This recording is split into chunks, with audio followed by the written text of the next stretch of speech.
Welcome back to the Funding Blueprint, the show where we go beyond the headlines to uncover the real strategies, mindsets, and decisions that fuel successful startups and founders. I'm your host, Cece Nahaman, and today we're joined by Jason Berkowitz, founder and SEO director of Break the Web, a results-driven SEO and content marketing agency that partners with in-house marketing teams to make SEO more measurable, accessible, and as he likes to say, a whole lot less annoying. Jason's journey into entrepreneurship started like many of ours, trying to figure out how to generate leads and grow a business. That search led him into the world of SEO back in 2010, and he hasn't looked back since. Over the years, he's built an agency that not only helps brands grow their visibility online, but also reflects his own hard-won lessons in leadership, productivity, and building a company you're proud to run. In this episode, we'll talk about the realities of building and scaling an agency, what founders often get wrong about SEO and digital marketing, how to lead effectively without burning out, and the systems and habits Jason uses to balance it all while staying focused on what really matters. Let's get into it. Jason, welcome to the show. Thank you, Cece. That was awesome. I appreciate that. What an awesome intro. Of course. Well, we're so excited to have you, and let's just jump right into it. So you started Break the Web over a decade ago, growing it from your own SEO discovery into a full-fledged agency. Looking back, what were some of the most critical decisions that you made early on that helped you get traction and avoid becoming just another agency? Yeah, I think a lot of the great decisions I made early on were things that I was learning from failure or frustrations very early on. I think in the agency world, entrepreneurs, we have this mindset that, again, like, oh, we're the smartest ones in the room and we're going to build something awesome and everyone's going to love it and flock to it. But that's not always the case. So actually mentorship was one of the first things I've done, even just from an SEO level, getting mentorship in SEO, but then also agency level, because you can be great at SEO, but then learning business is a whole different area of expertise. I think that was a fast track and like a growth hack in a way of just having a sounding board of people who already have success in those areas. Yeah, absolutely. Can you walk us through a little bit your process with finding the right mentors for you and kind of how you made those connections? Yeah, it started originally with when I first got into SEO. I wanted to learn SEO, and they had all these different courses and training programs and different thought leaders in the space, and I couldn't afford any of these different trainings. So the way I got my first mentor was actually the principle of reciprocation, in a way. I reached out to one of the SEO gurus at the time that I was a fan of, and I said, hey, listen, I can't afford your training. I definitely can't afford one-on-one. What I can do is help you and your family with fitness. I was a personal trainer at the time, so with fitness plans and nutrition programs. Us SEOs, we sit at the computer all day, and that actually turned out into a mutually valuable relationship very early on. And then, of course, in due time, I started paying him, stopped training.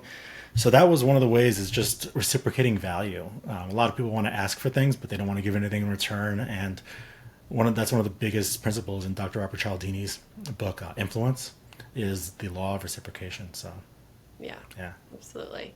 So a lot of founders struggle to market themselves or their company in the beginning. So from your perspective, what are some SEO or digital marketing tactics that early stage companies actually have the bandwidth and budget to execute effectively and that move the needle? Yeah, it's weird coming from an SEO person, but I would say if you are tight on budget, SEO is probably not the good route to go on, just because it takes forever. It really kicks you in the face with instant gratification or lack thereof. So if you can test the market, test search queries and keywords and how Google might be, and Bing, of course, as a platform for driving new sales and new leads, then probably go into paid search first. You get data much quicker. You can validate which topics are good, which ones lead to more conversions. And then as sales do grow, that's when SEO can come in, put fuel on the fire, and help reduce ad spend and cost per click as well, just by ranking naturally and organically. So if you have a minimal budget, probably go the paid route just to test the market and see what people are saying about your product, service. Yeah, absolutely. If you don't mind kind of going back in time a little bit, how you came across back in 2010, into the world of SEO and starting your agency built around that. Yeah, I mean, the agency actually didn't really start until 2017, but SEO became a thing for me when I was a personal trainer in downtown New York City.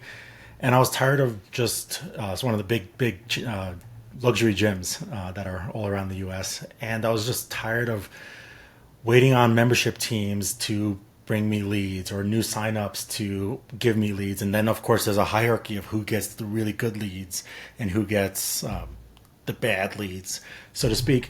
And I figured people are probably Googling personal trainer NYC.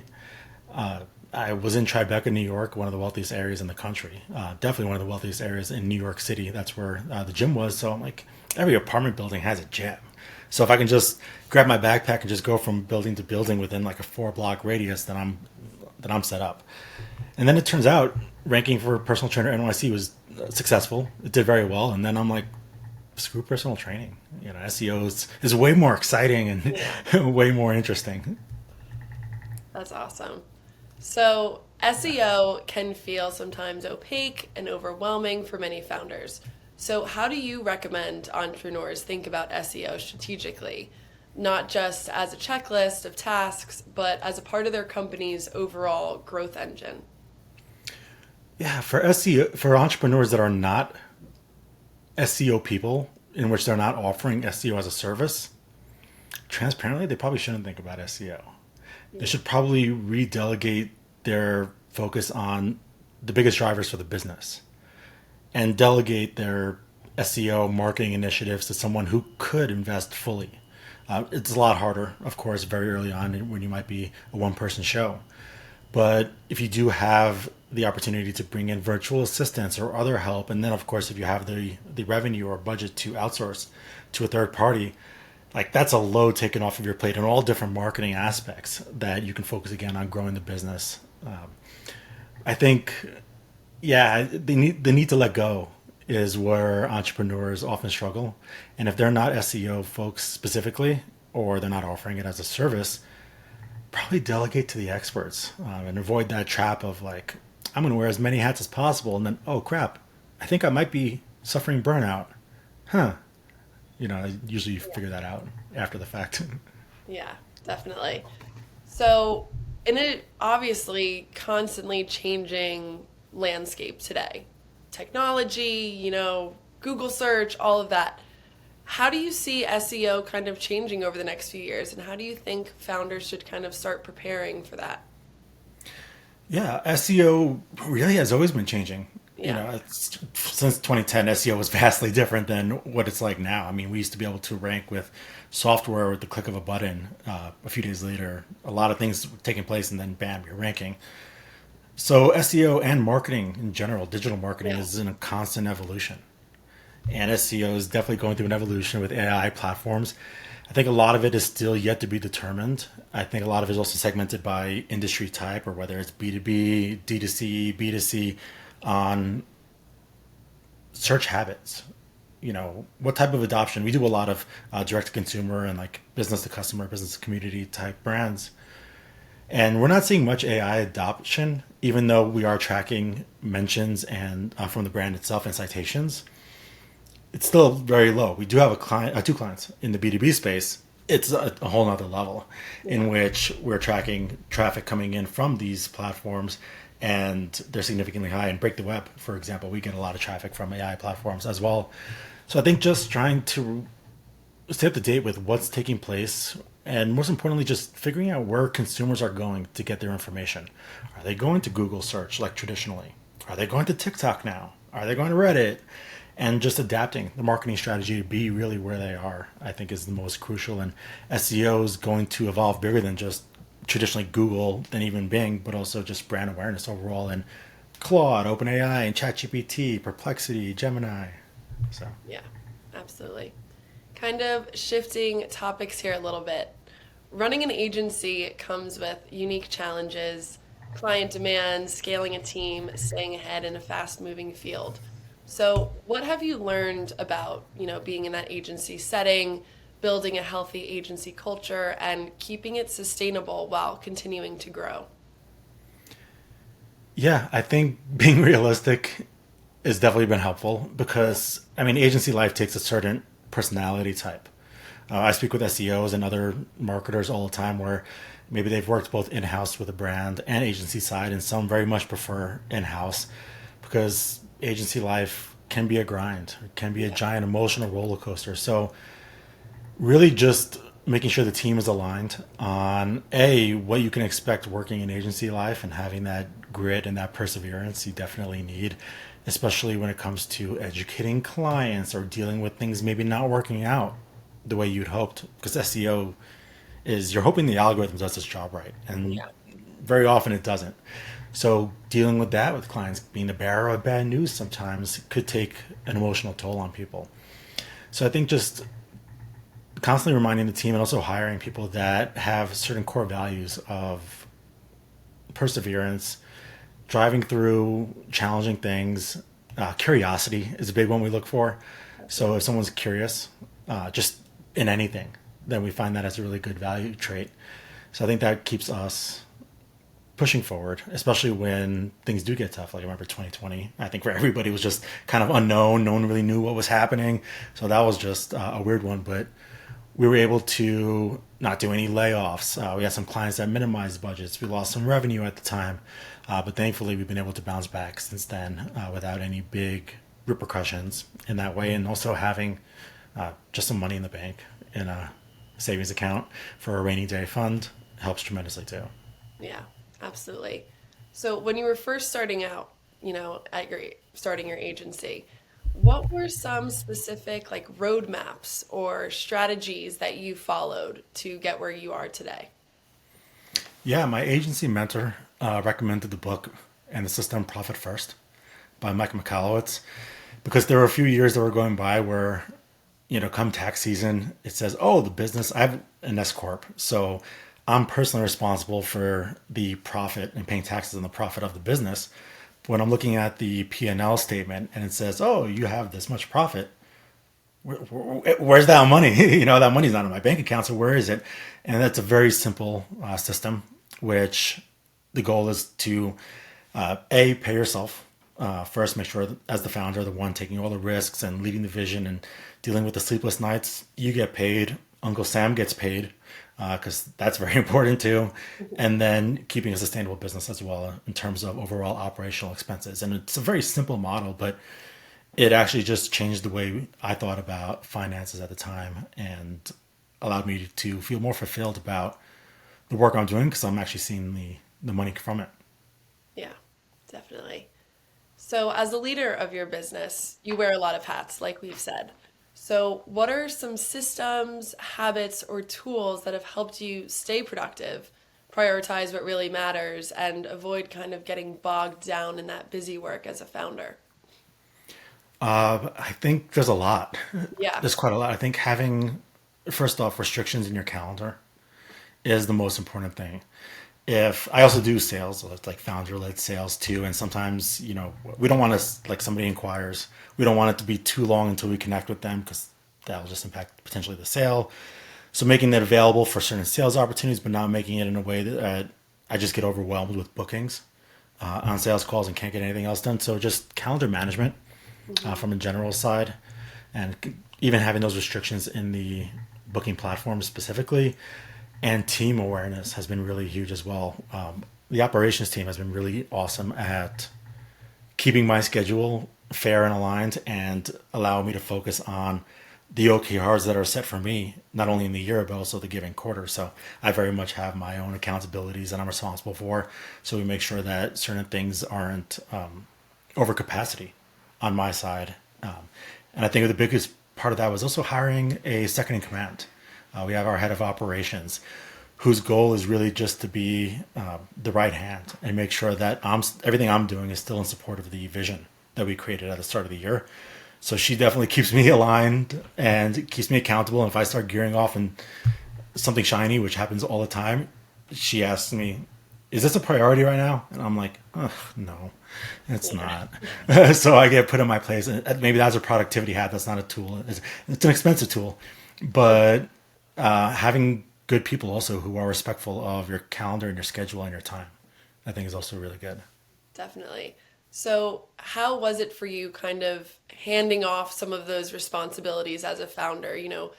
Your startup is kind of your baby. So how was that transition into kind of delegating certain responsibilities to other team members? The hardest one was the actual SEO stuff. Yeah. That one was harder than others. The one that was super easy to let go is finances. I hate numbers. I hate everything related to it. So Mila, our head of operations, controls all of that, and I just get updated about how things are going from the state of the agency, which is actually really nice. So those are things like operations, project management, client services were in a way easier to let go of. The SEO one was hard, but again, entrepreneurs have this mentality that it's like, oh, no one could do this as well as I could, and that's just a fallacy because you're doing everything half-assed. You're not giving it your all. You're spending just a little bit of time in everything. When if you had someone dedicated to a specific area, they're probably going to get a much better outcome. I'm plugging him a lot, but Mike Berkowitz has another book, which is again a very introductory book to the art of delegation called Clockwork, and that just teaches you about why it's important to delegate, how to just let go of things, making sure everyone serves what he calls the QBR, the queen bee role. And that was my first introductory of like trying to change the mindset of, hey, there are things that are very important to me, my baby, but if I want to do X, Y, and Z, I got to let go of other priorities. So, yeah. Definitely. So work-life balance is something founders talk about, but often rarely achieve. So have there been any turning points or practices in your own journey that have helped you create healthier boundaries between building the business and living your life? Yeah, I've my personal work-life balance is like an up and down. So one of our things with our agency is I'm actually huge on work-life balance for my team. Where during one-on-ones I always ask like rate your work-life balance on a scale of 1 to 10. We're like when you're done with work, I want you to not just be thinking about it. Go do other things. Life is awesome. Get out. At the same time, ironically, my own work-life balance sometimes suffers, and sometimes it's really good. I think one thing I implemented a couple of years ago in the agency was a summer schedule, which is, I think we're in our third or fourth year now. So what this meant was every Friday in the month of June was off. So we had 4-day work weeks the entire month of June. The remaining, for the rest of the summer, up until about Labor Day, there's periodic half-day Fridays, periodic full-day Fridays off. I think this Friday we have a half day, and then next Friday we are completely off. And I'm going camping. So that summer schedule was awesome for the team. It's a perk of working with us. But also in a way, it was kind of set to like, hey, you can get out on a Friday and not work and try to set those boundaries. It is hard because an entrepreneur's brain never turns off. So you find yourself working on a weekend even though you don't need to, but it's like an itch you got to scratch. So I tend to suffer sometimes with it. Summer schedule definitely helps. So yeah, that's great. Well, unfortunately, that's a wrap on today's episode of the Funding Blueprint. A big thank you to you, Jason, for joining us and sharing your candid insights on what it really takes to build an agency, lead a team, and demystify SEO for founders and marketers alike. We covered a lot today, from how Jason turned his own early struggles with lead generation into a thriving business, to the common mistakes founders can make with SEO, to the leadership habits and systems that have helped him break the web while maintaining balance and focus. If you want to learn more about Jason and his work helping brands make SEO more measurable and less frustrating, check out Break the Web at breaktheweb.agency. And if you enjoyed this episode, don't forget to subscribe to the Funding Blueprint wherever you get your podcasts so you never miss a conversation with the founders and leaders shaping the future. Thank you so much again, Jason, and thank you everyone for listening, and we'll see you next time on Funding Blueprint. thanks, Izzy.